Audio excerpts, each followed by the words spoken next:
وہی منظر میرے ذہن کے دریچوں میں اترا تھا جب اس نے میرا ہاتھ پکڑا اور مجھے گھسیٹتے ہوئے کمرے کی طرف لے جانے کی کوشش کی۔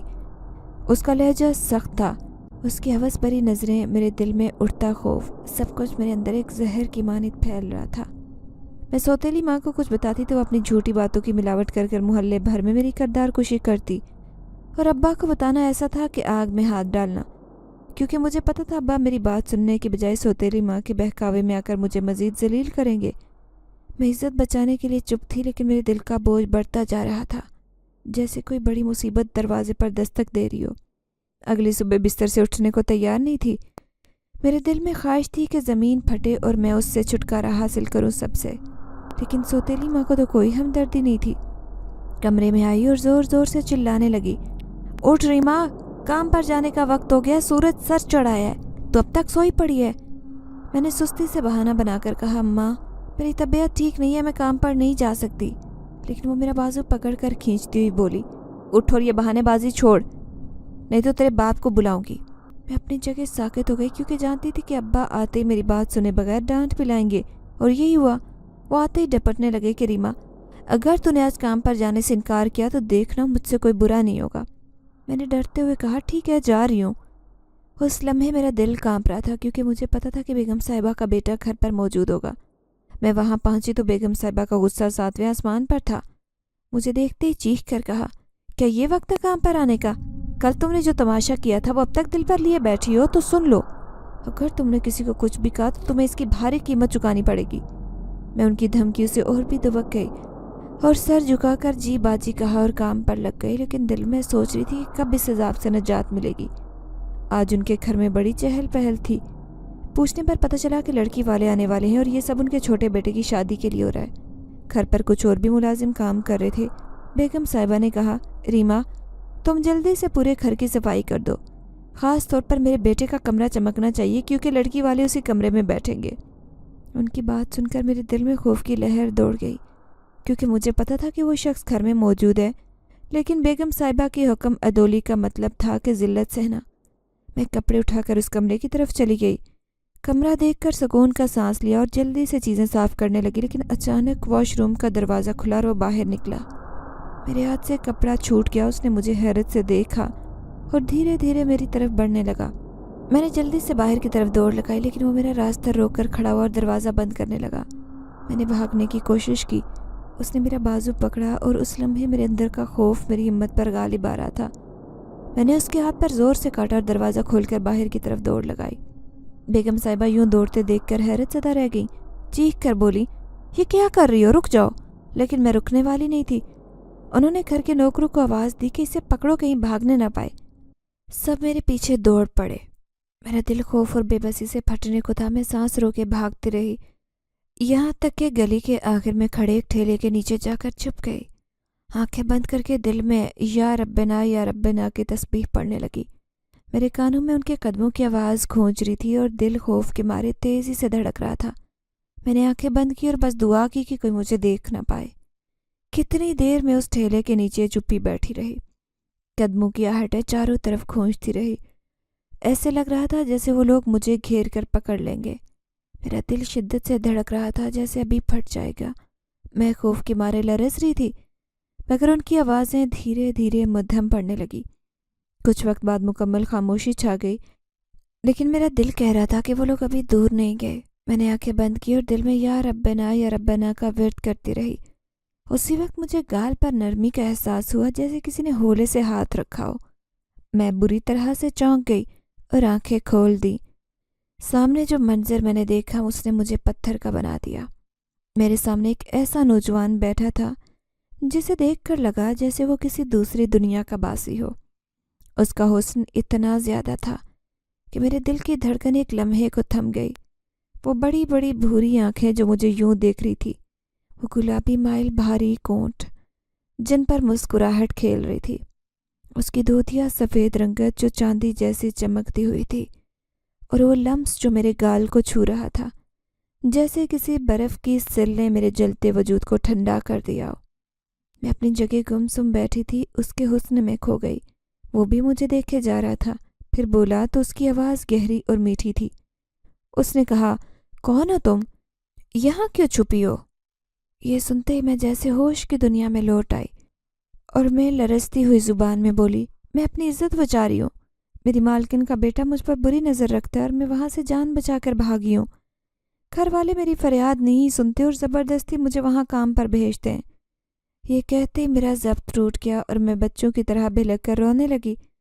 وہ کچھ دیر مجھے دیکھتا رہا، پھر اس نے نرمی سے کہا، رو مت، اب تم محفوظ ہو، کوئی تمہیں یہاں تکلیف نہیں پہنچا سکتا۔ میں حیرت سے اس کی طرف دیکھ رہی تھی۔ اس نے میری حیرت کو بھانپتے ہوئے مزید کہا، میں ایک جن زادہ ہوں اور تمہاری تسبیح کی وجہ سے یہاں آیا ہوں۔ یہ میرا فرض ہے کہ کمزوروں کی مدد کروں۔ میری آنکھیں حیرت سے اور بڑی ہو گئی، میرے لب لرزے کہ یہ تم کیا کہہ رہے ہو؟ جن زادہ تو میں نے صرف کہانیوں میں سنا تھا۔ وہ مسکرایا اور بولا، ہاں میں جن زادہ ہوں اور تمہارے ساتھ جو ہوا وہ بہت برا ہوا، لیکن میں تمہیں اس ظلم سے نکالوں گا۔ میری حیرت اور بڑھ گئی اور میں اس کے الفاظ کے سحر میں گرفتار کھڑی تھی، لیکن پھر اچانک کچھ سوچ کر بولی، یہ سب مذاق ہے نا؟ تم میرے ساتھ کھیل کھیل رہے ہو؟ وہ سنجیدہ ہوا اور بولا، اگر یہ مذاق ہوتا تو کیا میں تمہیں یہاں تسلی دینے کے لیے آتا؟ کیا میں اپنی دنیا سے نکل کر تمہاری دنیا میں قدم رکھتا؟ یہ سن کر میرا دل ایک بار پھر لرز اٹھا۔ میں خاموش ہو گئی اور آہستہ سے باہر نکلنے کی کوشش کرنے لگی تو وہ بھی میرے ساتھ باہر آیا۔ اس کی موجودگی میرے دل کو کسی عجیب سکون کا احساس دے رہی تھی، لیکن میرے ذہن میں ابھی بھی سوالات کی دھند چھائی تھی۔ کیا واقعی یہ کوئی جن زادہ ہے؟ کیا یہ میرے لیے مسیحا بن سکتا ہے؟ یا یہ بھی ایک اور دھوکہ ہے؟ میں ان سوچوں میں گم تھی اور وہ میرے قریب کھڑا جیسے میرے تمام خوف کو سمجھ رہا تھا۔ میری بے یقینی کو دیکھتے ہوئے اس نے کہا، اگر تمہیں یقین نہیں تو مجھے ایک موقع دو، میں تمہاری زندگی بدل دوں گا۔ میری آنکھیں آنسوں سے بھری ہوئی تھی، لیکن اس کی باتوں میں ایک ایسی طاقت تھی جو میری روح کو تھام رہی تھی۔ میں نے بھی ہلکے سے ہاں میں سر ہلا دیا۔ وہ جن زادہ میری مدد کو آگے بڑھا، مجھے ساتھ لیا۔ اس نے میری مالکن کے بیٹے کو اس کے گھر سے اٹھا لیا اور ایک دور دراز ویرانے میں لے جا کر خوب مارا، یہاں تک کہ اس نے میرے قدموں میں گر کر معافی مانگی۔ آج سے تم میری ماں اور بہن کی طرح ہو۔ مجھ سے بہت بڑی غلطی ہو گئی کہ کسی پاک دامن لڑکی پر بری نظر ڈالی۔ وہ روتا بھلکتا اپنے گھر چلا گیا اور میں واپس اپنے گھر آ گئی۔ شام کا وقت تھا اور میں گھر کے صحن میں بیٹھی اس عجیب و غریب واقعے پر غور کر رہی تھی کہ اچانک دروازے پر دستک ہوئی۔ سوتیلی ماں نے آ کر بتایا کہ بیگم صاحبہ اپنے شوہر، دونوں بیٹوں اور بہو کے ساتھ ہمارے گھر آئی ہیں۔ میں حیران رہ گئی اور کچھ ڈر بھی محسوس ہوا کہ نہ جانے کیا بات کرنے آئی ہے۔ بابا جلدی سے باہر گئے اور میں دبے قدموں سے دروازے کے پیچھے کھڑی ہو کر ان کی باتیں سننے لگی۔ بیگم صاحبہ کا لہجہ پہلے کبھی ایسا نہیں تھا۔ وہ گڑ گڑاتے ہوئے کہہ رہی تھی کہ بھائی صاحب، آج ہم بہت شرمندہ ہیں۔ ہمارا بیٹا بڑی غلطی کر بیٹھا۔ اس نے آپ کی بیٹی پر بری نظر ڈالنے کی کوشش کی تھی۔ ہم نے تو کبھی سوچا بھی نہیں تھا کہ ہماری پرورش میں ایسی کمی رہ گئی ہے، لیکن اب وہ غلطی مان کر بہت پچھتا رہا ہے اور آپ کی بیٹی سے معافی مانگنا چاہتا ہے۔ بابا نے یہ سنا تو خاموش ہو گئے، ان کا چہرہ سرخ ہو گیا، ان کی آواز بھرا گئی اور وہ بولے، میری بیٹی نے کچھ کہا ہی نہیں، ورنہ میں جان دینے کو تیار ہو جاتا، لیکن اس کی عزت پر کوئی آنچ نہ آنے دیتا۔ بیگم صاحبہ نے کہا کہ ہم جانتے ہیں بھائی صاحب، اسی لیے ہم آج خود اپنی پوری فیملی کے ساتھ معافی مانگنے آئے ہیں اور وعدہ کرتے کہ آئندہ ایسا کبھی کچھ نہیں ہوگا۔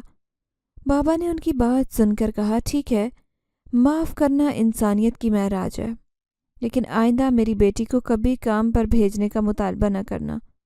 اس کے بعد بیگم صاحبہ نے میرا نام لیا اور مجھے باہر بلانے کو کہا۔ میں لرزتی کانپتی باہر نکلی تو وہ لڑکا میرے قدموں میں گر کر معافیاں مانگنے لگا۔ اس کی آنکھوں میں ندامت کے آنسو تھے۔ وہ کہہ رہا تھا، بہن، میں نے بہت بڑی غلطی کی، مجھے معاف کر دو، آئندہ کبھی کسی لڑکی کی طرف آنکھ اٹھا کر بھی نہیں دیکھوں گا۔ میری حالت عجیب تھی، آنسو میری آنکھوں میں جمع ہو رہے تھے، لیکن میں نے دل سے اسے معاف کر دیا اور وہ روتا بھلکتا اپنے گھر لوٹ گیا۔ بیگم صاحبہ نے مجھے دعا دی اور چلی گئی۔ بابا نے مجھے اپنے سینے سے لگایا اور کہا، بیٹی، میں نے تجھے بہت تکلیف دی، آئندہ تجھے کسی کام پر نہیں بھیجوں گا، جتنی محنت مجھ سے ہو سکے گی میں خود کروں گا تاکہ تیری عزت محفوظ رہے۔ یہ سن کر میرا دل خوشی سے بھر گیا، لیکن کہیں نہ کہیں دل میں اس جنزادے کا خیال بھی آ گیا۔ جس نے میرے لیے وہ سب کچھ کیا تھا، وہ نہ جانے کہاں چلا گیا تھا۔ کئی روز تک میں اس کے بارے میں سوچتی رہی۔ پھر ایک دن میرے لیے رشتہ آیا تو میں حیران تھی اور دعا کر رہی تھی کہ لڑکا اچھا ہو۔ جب مہمان آئے تو مجھے چائے لے جانے کو کہا۔ میں کانپتے ہاتھوں کے ساتھ چائے کی ٹرے لے کر اندر گئی، اور جیسے ہی نظر اٹھی تو میری آنکھیں حیرت سے پھٹی کی پھٹی رہ گئی۔ وہ وہی جن زادہ تھا جو میری مدد کے لیے آیا تھا۔ میرا دل زور زور سے دھڑکنے لگا۔ وہ چپ چاپ بیٹھا مجھے دیکھ رہا تھا۔ میں چائے رکھتے رکھتے ساکت ہو گئی تو وہ دھیرے سے بولا، کیا تم میرے ساتھ اپنی زندگی گزارنے کو تیار ہو؟ میری نظریں جھک گئی اور میں نے ہاں میں سر ہلا دیا۔ مہمانوں کے چہرے خوشی سے کھل اٹھے۔ چند روز بعد ہماری شادی ہوئی۔ شادی کے بعد اس نے مجھے ایک ایسی دنیا میں لا کر بسایا جو کسی خواب سے کم نہیں تھی۔ وہاں سب کچھ اتنا خوبصورت تھا کہ میں اپنی آنکھوں پر یقین نہیں کر سکی۔